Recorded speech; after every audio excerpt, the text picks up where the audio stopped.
টসের পর হাত না মেলানো, বৃষ্টির বাধা। যুব বিশ্বকাপে বাংলাদেশ অনূর্ধ্ব-19 দলের ভারতের বিপক্ষে 50 ওভারের ম্যাচ নেমে এসেছে 49 ওভারের ম্যাচ হিসেবে।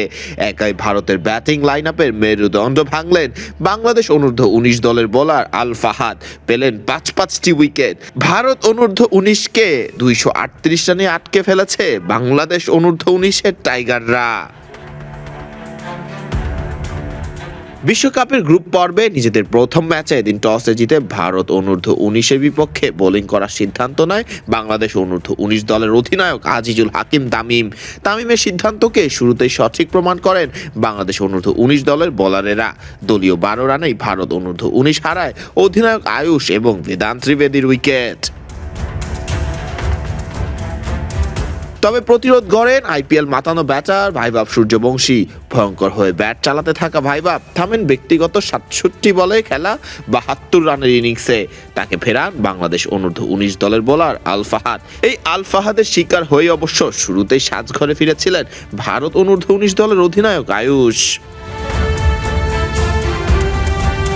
দলীয় 115 রানে ভাইভাব সূর্যবংশী ফিরে গেলে এরপর দলীয় 119 রানে আবার সাজঘরে ফিরেন ভারতীয় আরেক ব্যাটার হারবাস বাঙ্গালিয়া। হারবাসকে ফেরান young tiger bowler Mohammad Iqbal Hasan Emon. তবে ফের আরেকবার বাংলাদেশ অনূর্ধ্ব-19-এর বিপক্ষে এই ইনিংসের হাল ধরেন ভারতীয় ব্যাটার অভিষেক কুন্ড।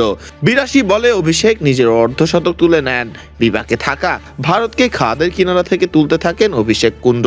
অন্যদিকে বাংলাদেশ চেষ্টা করতে থাকে ভারত অনূর্ধ্ব-19-কে যতটা সম্ভব কম পুঁজিতে আটকে দেওয়ার। বৃষ্টির বাধা এরপর খেলা বেশ কিছুক্ষণ বন্ধ থাকলেও আবার শুরু হলে 50 ওভারের ম্যাচ হয়ে যায় 49 ওভারের। তবে বাংলাদেশ অনূর্ধ্ব-19-এর বোলার আল ফাহাদের 5 উইকেটে ভারত অনূর্ধ্ব-19 অল আউট হয়ে যায় 238 রানেই। ফরদিন রহমান সকাল, বিডি ক্রিক টাইম।